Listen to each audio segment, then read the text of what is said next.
Fala pessoal, tudo bem com vocês? Bom, meu nome é Diego, sou professor de filosofia e no vídeo de hoje eu vou trazer um pouco sobre a discussão de educação espiritual. No último vídeo a gente tinha falado sobre a educação emocional, ou seja, como lidar com os afetos, como vigiar o funcionamento da mente e coisas assim. E hoje eu tô aqui sozinho, mas vai dar certo também.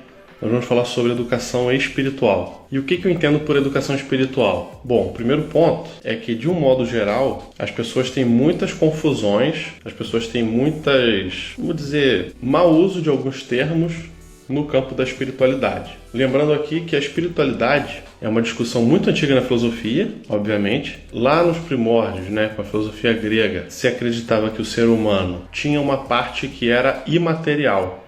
Uma parte que não podia ser entendida como cérebro, nem como coração, nem como nenhum outro órgão. Era algo que nos constitui enquanto humanos, mas ao mesmo tempo era uma parte que não era física. É mais ou menos a ideia de que você pode dissecar meu cérebro e você nunca vai encontrar qual era o tipo de música que eu gostava ou qual era o tipo de comida que eu gostava, porque isso em algum nível não está no cérebro, isso é invisível, é espiritual. Então esse termo ele foi variando ao longo do tempo. Lá atrás com o termo psique na Grécia, que é o da o nosso psico de psicologia. Então na Idade Antiga e medieval se falava sobre psico, sobre alma. Depois, na Idade Moderna, o termo evoluiu um pouco e foi para mente, porque a alma acabou ficando um discurso muito religioso e os filósofos modernos estavam preocupados em fazer ciência. Então o termo se torna mente, ou seja, o que há de mental no ser humano. E depois, na Idade Contemporânea, onde nós estamos hoje, se fala mais em consciência.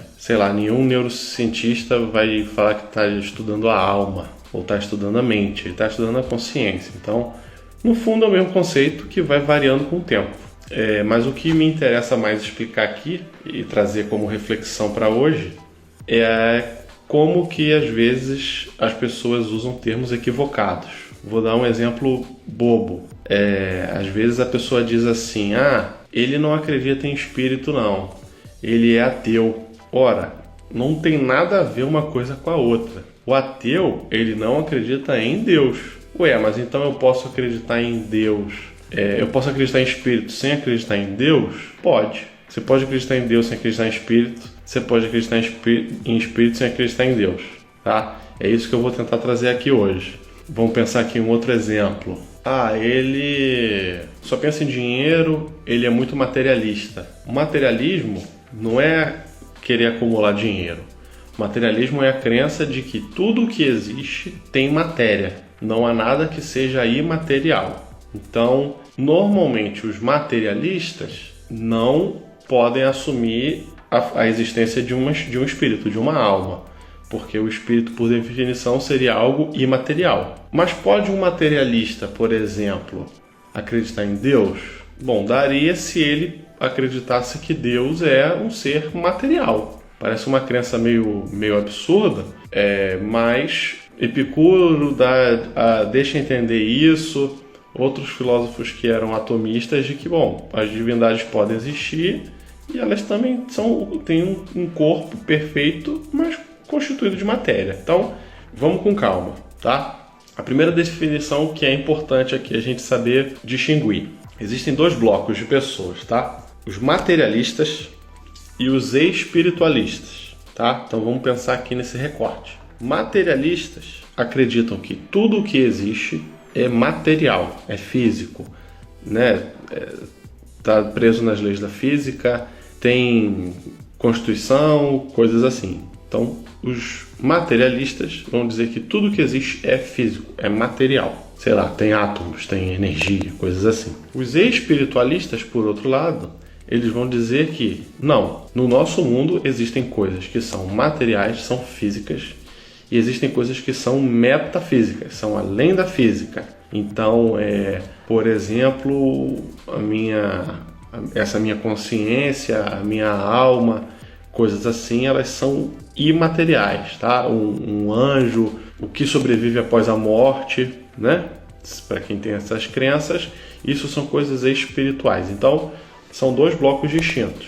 Uma coisa é ser materialista, outra coisa é ser espiritualista. Dentro do espiritualismo, ele ainda se divide em 3 blocos.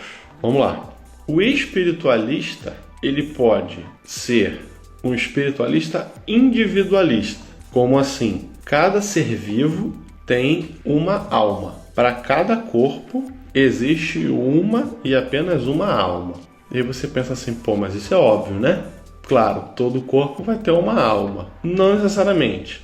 Por quê? Porque existem os espiritualistas de grupo, que é uma corrente que surge na Índia, que ficou chamado como alma-grupo. Qual é a ideia?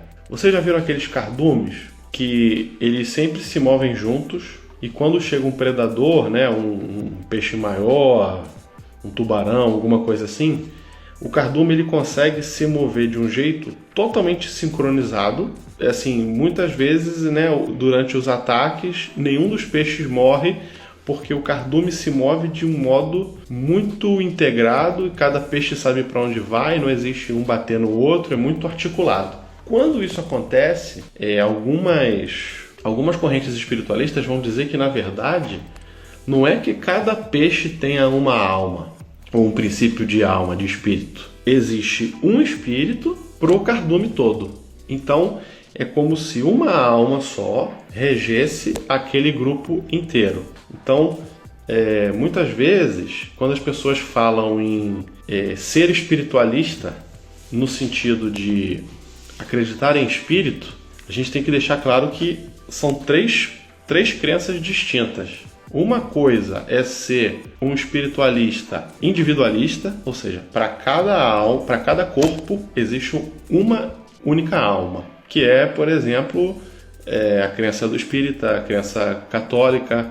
Basicamente, qualquer denominação cristã vai seguir esse padrão, ou seja, é um espiritualismo individualista. Para cada corpo existe uma alma. Só que eu estou trazendo esse exemplo da alma-grupo, ou seja, aquele cardume que consegue se mover de alguma forma, fugindo dos predadores e os peixes não batem entre si, ou um exemplo de uma colmeia, né?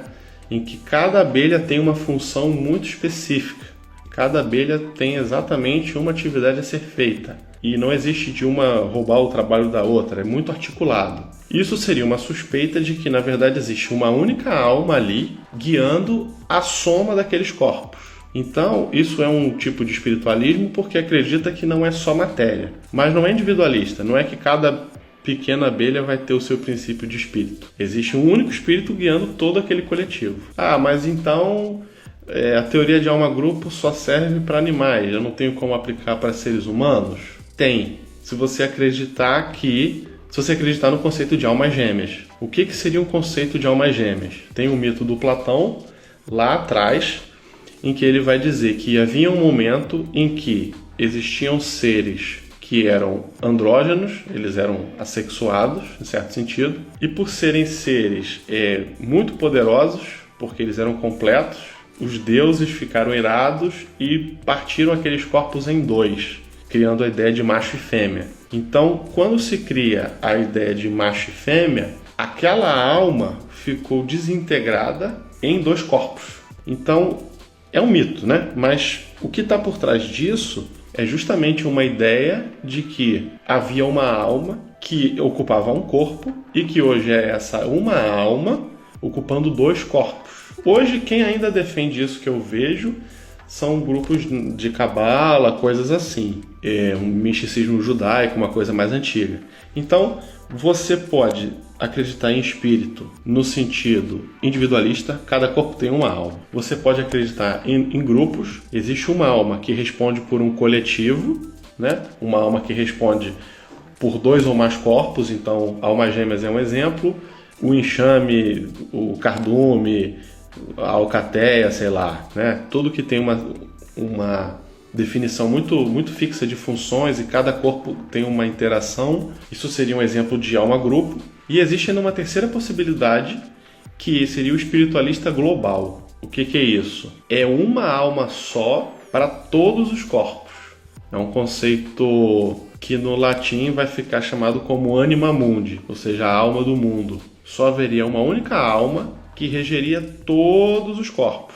Na cultura mais pop, assim, que a gente tem a registro, talvez o filme Avatar deu um pouco dessa ideia, ou seja, quando eles conseguiam se comunicar, aquela questão pelo cabelo, e tinha lá a grande árvore que no fundo conseguia se conectar com tudo, então é como se nessa hipótese existisse uma única alma que respondesse por toda a coletividade.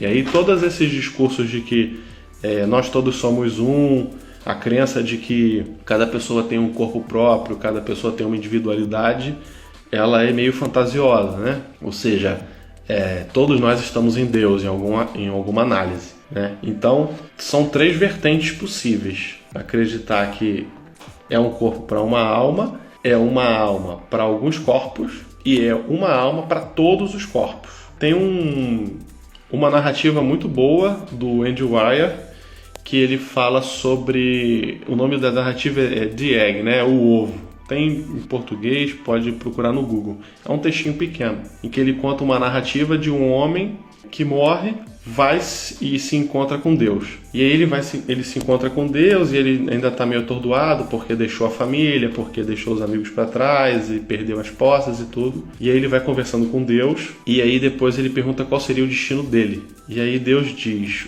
você vai reencarnar. E aí ele, então os espíritas estavam certos. E aí Deus diz, bom, todas as religiões estão certas em algum sentido, mas a reencarnação é uma constante, é uma coisa real. E aí ele, tá bom, e o que eu vou fazer agora? Aí Deus diz para ele, você vai ser uma camponesa no século 6 a.C. E aí o cara, não, como é que eu posso reencarnar no passado? Isso seria impossível. Aí Deus diz, não, o tempo é um problema para você, para mim não é um problema. E aí ele fala assim, mas se eu posso reencarnar no passado, então pode acontecer de eu me encontrar comigo mesmo. Ou seja, eu vou estar em um tempo em que eu já estaria encarnado. Isso é possível? E aí Deus diz, isso acontece o tempo todo. Aí ele, como assim? E aí Deus, no raciocínio dele, vai concluir. Todas as pessoas são encarnações suas. A cada missão, a cada coisa que você precisa aprender, eu te mando para um tempo ou um lugar que vão te propiciar aprender aquela lição. Então, se eu tiver que te mandar para aprender alguma coisa na China do século XVI, eu vou mandar. Se tiver que ser para o Brasil na época do descobrimento, eu posso mandar. Então, no fundo, todas as pessoas que existem são variações desse mesmo ser encarnando. E aí ele vai dizer assim, mas então isso quer dizer que eu fui o Hitler? E aí ele diz, sim, você foi o Hitler e os judeus que ele perseguiu. Você foi o Mao Tse Tung e todas as pessoas que morreram pelo comunismo. E aí ele vai dando esses exemplos. E aí o cara pergunta no final, mas então tá, e qual é o grande sentido disso? E aí ele diz, o sentido disso é coletar o máximo de experiências até que você se torne tão perfeito quanto eu. E aí ele pergunta, mas e o mundo? O que é o mundo? E ele diz, o mundo é apenas um ovo. Ou seja, tudo que você vê, tudo que você conhece, interage, é ainda muito pouco ou é ainda o princípio de uma coisa muito maior.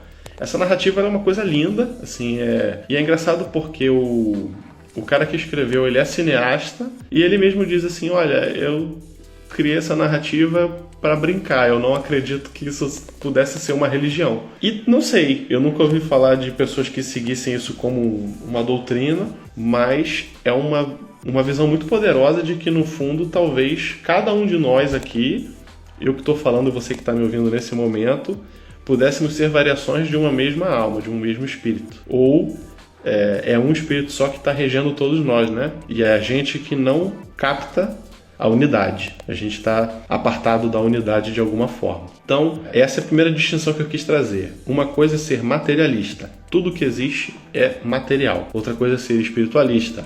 Existem coisas que são imateriais, tá? E aí, dentro do espiritualismo, né, você pode ser individualista, uma alma para um corpo, alma grupo, uma alma para alguns corpos, ou anima mundi, vamos chamar assim, uma alma para todos os corpos. Isso é uma questão. A outra questão é sobre teísmo ou ateísmo, tá? São coisas totalmente distintas. Vamos tomar cuidado com isso aí. Teísmo, com T, é a crença de que existe um Criador, tá? Teísmo, com T, existe um Criador e é um ser que interage com o mundo.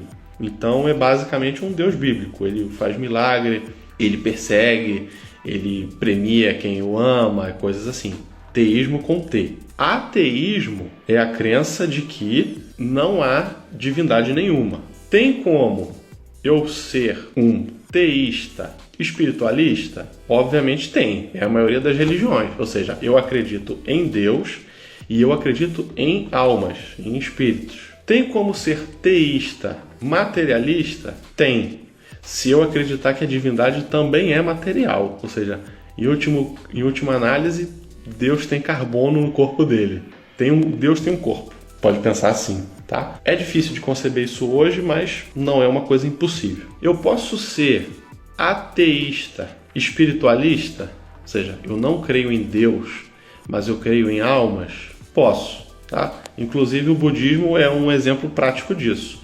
No budismo existe alma, existe um princípio de renascimento, uma consciência que sobrevive à morte e volta e se purifica, mas não tem um criador com C maiúsculo, um ser por trás de tudo, orquestrando as coisas. Então, é possível embaralhar completamente as categorias e você ser um ateísta espiritualista. E é possível, obviamente, ser um ateísta materialista, ou seja, não existe divindade nenhuma e não existe espírito nenhum, não existe nada.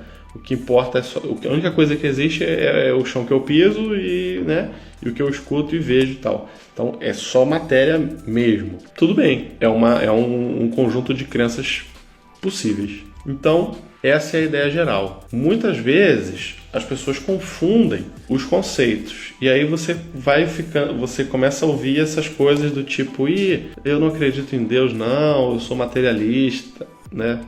Ou... ele acredita em qualquer coisa, então ele é espiritualista, e as definições não são essas. Agora, dentro do teísmo, com T, existe uma variação do teísmo, que são duas variâncias do teísmo. Então, se tivesse aqui um quadro, era mais fácil de acompanhar o raciocínio, mas vamos lá. Ateísta, ateu, não acredita em divindade nenhuma. Ok. Teísta, com T, existe uma divindade. Quer dizer, a divindade existe. Vamos botar assim. Então é teísta com T. O teísta com T ele ainda se subdivide. Eu posso ser politeísta. Ou seja, a divindade se manifesta na forma de vários deuses. Qualquer paganismo antigo era politeísta. E normalmente ainda tinha uma trindade que respondia pelo conjunto da obra, né? Então, na nórdica você vai ter Loki, Thor e Odin. Na egípcia você vai ter Isis, Horus e Sete, ou Ra. Na mitologia grega você tem os 3 deuses principais lá, o Poseidon, Hades e Zeus, né? Dividindo as 3 partes do mundo. Então você pode ser politeísta, né? Acho que na Índia a questão de Vishnu, enfim, também tem uma trindade agora que me escapa o nome, Brahma, Vishnu e Shiva, isso. Então você, teoricamente, também tem essa possibilidade que é o politeísmo, ou seja, a divindade se expressa em vários deuses. Não existe um só, quer dizer, se existe um só é o monoteísmo que todo mundo conhece, mas a divindade pode se expressar de várias formas, é um politeísmo. E depois você ainda teria uma outra variante que é panteísmo. O pan é natureza, no sentido de a soma das árvores com as rochas, com as coisas, né? Os domínios naturais. Então, panteísmo é justamente essa crença de que Deus é a própria natureza. Vantagens e desvantagens do panteísmo. A vantagem do panteísmo é que tudo passa a ser sagrado. Então, você anda em Deus, dorme em Deus, come em Deus, ri em Deus, namora em Deus, é tudo divino, porque Deus é a natureza. A desvantagem do panteísmo é que quando você morrer, você não vai se encontrar com ele, porque você já estava com ele o tempo todo. Então, esse encontro de algumas religiões, de você um dia estar com Deus, só dá certo se você for monoteísta, porque o panteísmo não tem como. Deus vai ser um passarinho na árvore, o seu cachorro, a água da cachoeira e coisas assim. Então, são variações. Monoteísmo, Deus, a divindade é uma coisa só. Politeísmo, a divindade são várias coisas, são vários entes, vários deuses, vários corpos. O panteísmo, Deus é a própria natureza. E existe uma outra variação de teísmo que é deísmo, com D.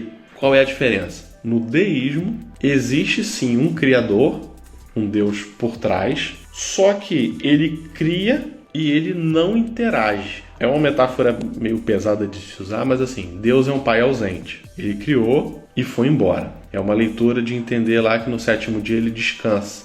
No 7º dia ele foi embora, ele não precisa fazer mais nada.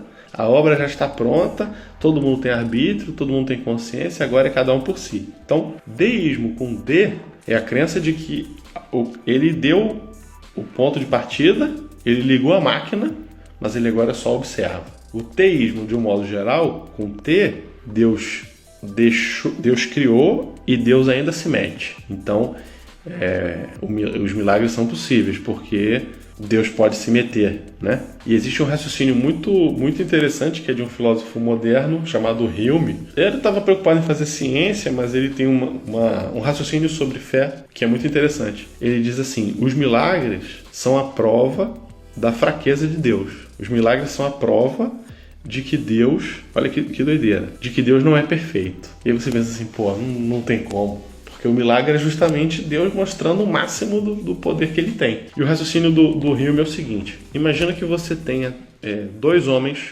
dois relojoeiros, ou seja, homens que trabalhem com conserto e criação de relógios. Quem é o melhor relojoeiro? Aquele que cria um relógio que dá defeito em 5 meses ou aquele que faz um relógio que dá defeito em 5 anos? Obviamente, quem criou o relógio que dá defeito em 5 anos tem uma habilidade maior, tem uma técnica mais apurada, certo? O relógio dele demorou mais para estragar, então é porque ele tem mais aperfeiçoamento naquela habilidade dele. Aí ele vai dizer, extrapola isso agora para Deus. Deus é o relojoeiro supremo, é o maior dos relojoeiros, a técnica dele não falha. Então, Deus sendo um construtor perfeito, necessariamente vai criar coisas que nunca dão defeito. Então, quando Deus cria o mundo, olha o raciocínio. Quando Deus cria o mundo, ele já cria um mundo que não precisa de reparo. Ou seja, o milagre é impossível. Porque o que é o milagre? É Deus tendo que consertar o aparelho, tendo que consertar a máquina, a criação dele. Se Deus é um criador perfeito, já está tudo lá. Não tem nada para ser mexido. Mas então como é que o Hume explicaria uma pessoa que está lá já prometida de morte e houve uma cura? Ora, a cura pode ter sido a própria fé do indivíduo, pode ter sido um anjo, pode ter sido qualquer coisa, mas não foi Deus, porque Deus não precisaria interagir com o mundo. E aí é muito interessante porque quando você pensa assim, poxa, o raciocínio do deísmo, com D, ou seja, Deus não está presente, ele só me criou e foi embora, é meio desamparado, né? Porque, poxa, eu não adianta agora de noite rezar para Deus, porque ele vai ouvir, mas ele não vai interagir comigo, nesse sentido. Mas existe um raciocínio inverso que eu gosto muito, que é assim, poxa, mas o teísta, com T, ele muitas vezes ama a Deus no interesse, porque ele vai se sentir protegido, acolhido, vai querer coisas para a vida dele. O deísta, ele tem um amor mais verdadeiro, porque ele é capaz de amar um ser que o ignora. Ou seja, quando eu rezo à noite pedindo alguma coisa a Deus e ele não me atende, isso me dá alegria, porque sou eu então que vou ter que correr atrás do que eu quero. Não vai cair do céu, né? Então, isso é um raciocínio que eu acho muito, muito bonito, assim, muito difícil em algum sentido, mas muito bonito porque é possível amar alguma coisa sem querer nada em troca. Inclusive, essa é a grande diferença, aí para quem gosta de animais, é a grande diferença de quem ama cachorro e quem ama gato, né? A maioria das pessoas preferem cachorro porque as pessoas só sabem amar dominando, né? O cachorro está o tempo todo te retribuindo. E quando você consegue aprender a amar um gato, O gato às vezes está te ignorando e mesmo assim você é capaz de amar o gato. Então, em pequena escala, o exercício de amar um cão é o teísta e o exercício de amar o gato é do deísta. Essa é a brincadeira, mas que tem um fundo de verdade, né? Ou seja, se eu sou capaz de amar uma divindade que em nenhum momento me retribui e ouve as minhas orações, esse é um amor muito mais sincero do que vive na teologia da barganha, ou seja, eu vou fazer isso para conseguir aquilo, né? E vive de promessa e fazendo coisas assim. Então, nesse nosso tema de hoje, o que eu estou chamando aqui de educação espiritual é justamente as pessoas desenvolverem uma certa clareza nas definições. Porque, como eu disse no início, existem vários entendimentos distintos. Você consegue combinar as crenças de várias formas. Você pode acreditar em Deus sem acreditar em espírito, você pode acreditar em espírito sem acreditar em Deus, você pode acreditar, por exemplo, em espírito sem acreditar em vida após a morte. Como? O espírito se desfaz na morte, morre o corpo e morre a alma. Por exemplo, Aristóteles, por exemplo, defendia isso.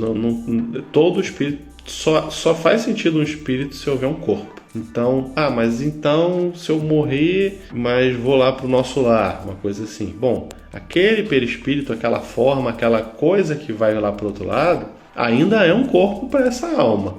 Pode ser um corpo de luz, um corpo, sei lá como é que você vai chamar isso, etéreo, vai dar o nome que você quiser, mas ainda seria um corpo. Pensar um espírito sem nenhum tipo de corpo é abstrato, porque sempre que a gente pensa em alma, a gente está pensando no Gasparzinho, né? No Poltergeist, no Ghost, em qualquer coisa assim. Ou seja, ainda tem uma corporidade. Você pode dizer, ele está ali, está na minha esquerda, está atrás de mim. Então é um corpo ainda. Eu acho que o Aristóteles tem razão. Não dá para conceber um espírito sem corpo. E o que sobrevive após a morte é um outro corpo do mesmo indivíduo. Mas são discussões mais complicadas aí. Então, o que eu queria tentar trazer de mensagem é justamente isso. E tentar trazer um pouco dessa clareza. Ou seja, assim como a gente tem posicionamentos em política, por exemplo, de não, eu sou liberal, sou progressista, sou de esquerda, de direita, às vezes no campo da fé, a pessoa ela não consegue ter esse discernimento, ela não consegue ter essa noção de quais são os parâmetros que ela ocupa. Eu sou ateu, eu sou teísta ou sou ateu? Tá, mas se eu sou teísta ou deísta? Será que Deus realmente ouve minhas preces? E você vai aprendendo a se posicionar no campo da fé. Você não é obrigado a comprar o combo de nenhuma religião fechada, de não, se você aceita isso, você tem que aceitar aquilo e aquilo. Não. A gente chegou num ponto hoje em que o sistema de crenças ele é mais evoluído, ou seja, é possível selecionar. E eu acho que é até um exercício bem bacana, ou seja, você primeiro ver quais são as crenças que você tem, para depois você ver qual é a religião que pode atender esse conjunto de crenças. É um exercício mais elaborado, e aí a fé passa a ser uma coisa raciocinada e tudo mais. Então, a mensagem é essa. Espero que vocês tenham acompanhado. São muitos nomes, muitos termos, muitas consequências, uma coisa anula a outra e tal, mas agradeço, e aí depois, se alguém tiver alguma dúvida, a gente vai debatendo pelos comentários e leva para frente, tá? Então, muito obrigado pelo apoio e até o próximo vídeo aí. Valeu!